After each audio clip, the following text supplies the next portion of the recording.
Hello guys, welcome to my channel. So for today's video, ang ituturo ko sa inyong kanta ay ang kantang Ikaw Lang by Nobita. Okay? Pero bago natin simulan ng video tutorial na ito, kung bago ka lang po sa aking channel, please subscribe and hit the notification bell down below para updated tayo sa mga bagong video na i-upload natin. Okay? So guys, tara simulan na natin. So para sa intro guys, ang mga chords natin ay Asus 2. Okay, so Asus 2 guys, ganito. Tong dalawang daliri mo. Okay. Okay, so tong middle finger mo. Bale nga pala, yung ano nyo, yung kapo nyo, lagay nyo muna sa second fret. Fret ang tawag dito. First fret, second fret. First string, second string, third string, fourth, fifth, and sixth string. Okay. So ito yung chords na, mga chords natin sa intro. Asus 2 tsaka A augmented. Okay. So, para sa Asus to guys, ganito. Yung middle finger mo, tsaka itong ring finger mo, dito siya. Para siyang A, tinanggal mo to. Since nandito yung kapo, ito na yung first fret mo, ito yung second fret mo na. Itong part na to, okay? And then, so on. So, ayun, nasa second fret tayo. Itong middle finger mo, nandito sa fourth string sa second fret. Itong ring finger mo, nandito sa third string sa second fret din. Asus 2 yan. Tapos, ayun yung Asus 2. Tapos, ito naman, pag nilagay mo tong pinky mo, wag mo alisin to Pag nilagay mo tong pinky mo dito sa third fret, dito sa fourth string, ang tawag na dyan is A augmented. So, yun yung mga chords natin. Asus 2 tsaka A augmented. Para sa intro, okay? So, ang strumming pattern natin po, para sa intro ay down, down, up, up, down, down. Okay? So, ganito siya guys. Sample na natin para sa intro. Down, down, up, up, down, down. Tapos, lagay mo to. Down, down, up, up, down, down. Tapos, alis. Down, down, up, up, down, down. Tapos balik, A augmented, down, down, up, up, down, down. Okay, so ganun. 2 times mong gagawin yung mga chords na Asus 2, A augmented. So ganito siya.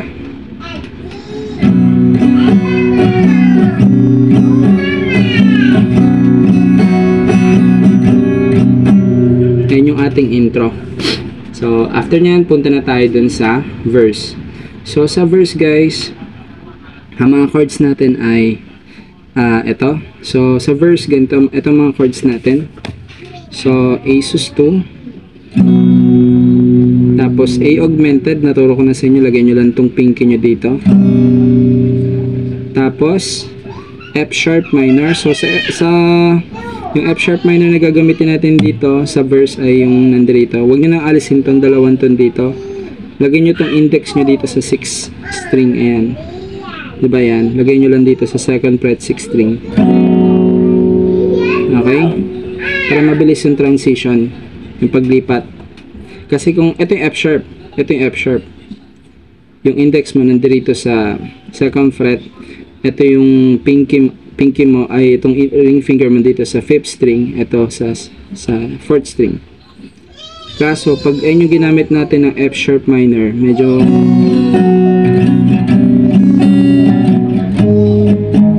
diba? Medyo mahirap-hirap konti. Pero mas mabilis pag ganito lang. Diba? Relax lang siya. So, kaya yun yung gagamitin natin ng F sharp minor. Yung ganyan lang. Ayan. Tapos, lagay mo lang tong index mo dito. F sharp minor na yan, guys. Okay? After na F sharp minor, Asus 2 ulit. Tanggalin mo lang yun, Asus 2 na ulit yan. Tapos D. So hindi guys, ganyan lang. Itong index mo dito sa third string, itong middle finger mo sa first string, itong ring finger mo dito sa third fret ng second string. Yan. Yan D.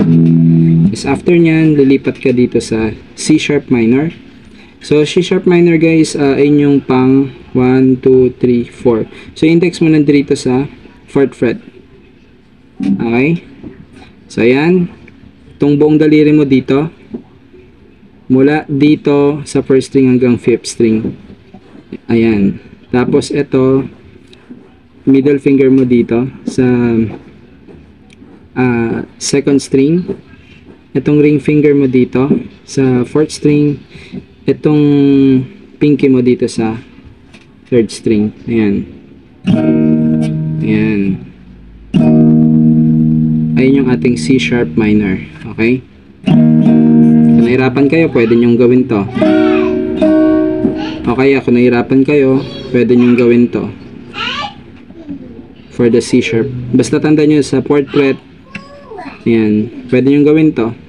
Itong index mo dito sa first string, ay sa fifth string, ito dito sa, itong middle finger mo sa third string, dito sa 4th fret.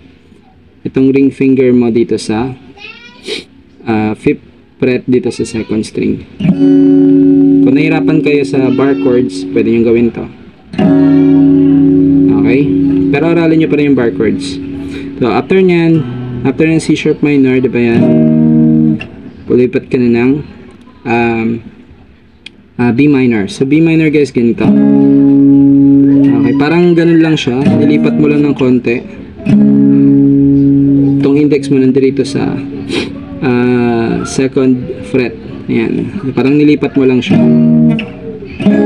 Ayan na yung B minor. Okay? Kung hindi mo rin kaya yan, pwede nyong gayahin yun. Lagay mo ulit ditong index mo dito. Itong middle finger mo dito sa third string ulit sa second fret. Itong ring finger mo dito sa third fret dito sa second string. Ayan. Pag di nyo kaya yung B minor, parang ganun siya. Ayan, parang ganun. Okay? So, ayan. After nyan guys, diba? B minor, sunod E. So, yung E guys, ganito lang. I-index mo nandito sa first fret dito sa third string. Middle finger mo nandito sa second fret ng fifth string. Ring finger mo nandito sa second fret ng fourth string. Ayan. Okay. So, bali yun lahat ang mga chords natin for the verse. So, bali ang strumming pattern mo dyan is ganun din. Down, down, up, up, down, down. Okay? Ganun yung strumming pattern natin para sa verse. Okay? Tapos, tara, simulan na natin siya guys. So, bali, gagawin mo yung mga chords na yun ng 2 times. Okay? So, lagyan na kagad natin siya ng lyrics guys. Okay? Game. Okay, ganda. Pagmasdan ang iyong mga mata. Kumikinang-kinang. Hindi ko maintindihan ang iyong tingin. Labis ang ningning. Langit ay bumababa pala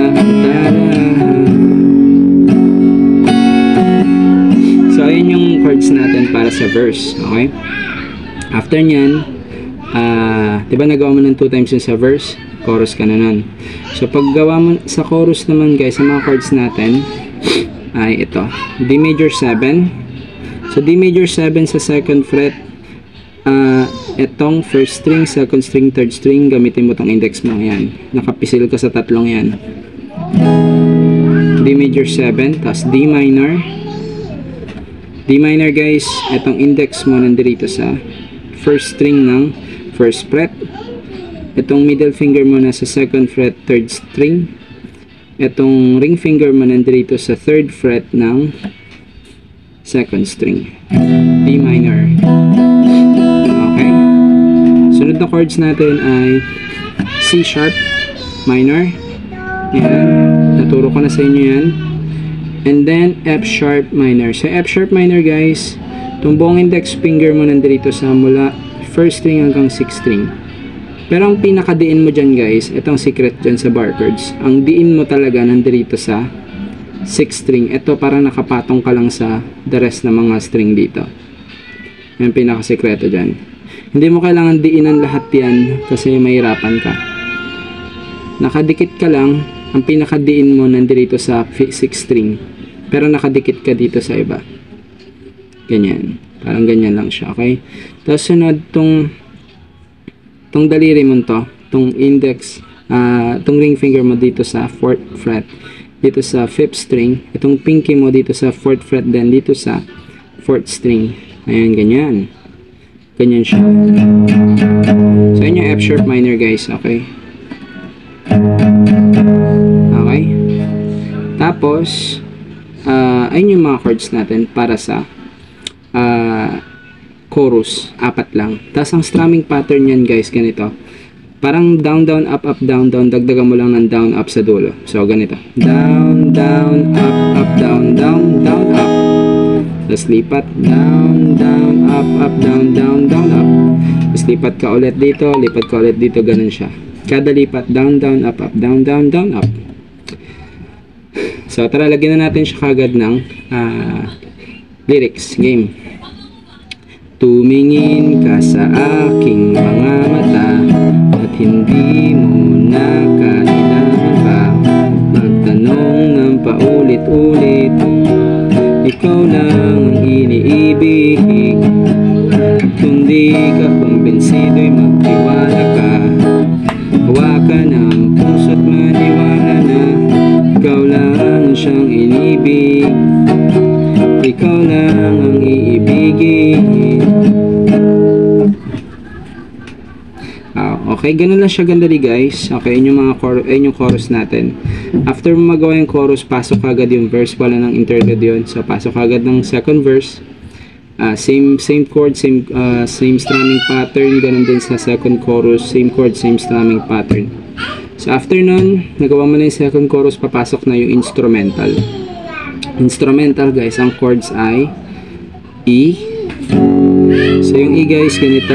Index mo dito sa first fret, dito sa third string. Itong middle finger mo dito sa second fret, dito sa fifth string. Itong ring finger mo dito sa second fret ulit ng fourth string. Yan, E. Tapos, F sharp, naturo ko na sa inyo yan. Okay.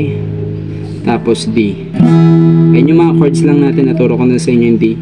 So, E, F sharp, tsaka D. Ayun yung mga chords natin para sa instrumental. 2 times mo lang gagawin yan. Pero ang strumming pattern dito ay iba din. Okay? So, ganito siya ang strumming pattern niya. Down, down, down, down, down. Ay, sorry. Down, down, down, down, down, down, up, up, down, down, down, down, down, down, down, down, up, up, down, down. Ganun siya. Okay, sample.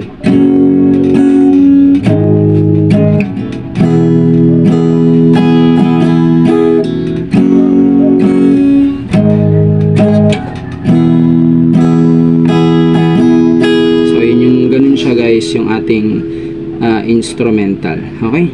So, punta na tayo sa bridge.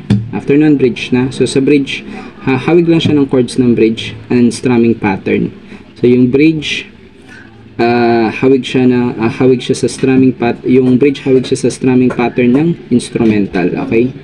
Yung chords niya medyo hawig din. So, bale, ito na yung bridge. Diba? Down, down. So, bale, E, F, sharp minor, tapos D. 3 times mong gawin. After nung magawa mo ng 3 times, E ulit. Tapos F sharp minor. Tapos E ulit. Tapos E ulit. So, yun yung mga chords natin para sa bridge. Okay? Ang strumming pattern niya, kamukha lang ng instrumental. Down, down. Tapos lipat, down, down. Down, down, up, up, down, down. Pakita ko na sa inyo, game. Lagyan na natin siya ng lyrics. At sa paglisan ng araw, akala'y di ka mahal. Aking nadaramay hindi magtatagal. Malay ko bang hindi magtapagal. Iibigin kita kahit gaano pa katagal.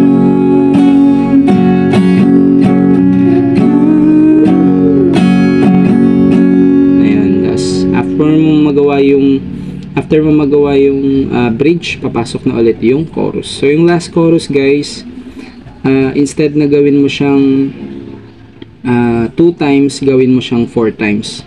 Okay, gawin mo siya na 4 times para sa last chorus. Yung mga chord, same strumming pa rin naman para sa chorus. Gawin mo nga lang siya ng, instead of 2 times, gawin mo siyang 4 times. Tapos ka na. Okay? So, ganun lang siya kadali guys. Sana nagustuhan niyo itong video na ito. Kung nagustuhan niyo, please like and share, and sa muli kita-kits ulit tayo sa susunod na video na i-upload natin. Okay? Bye guys!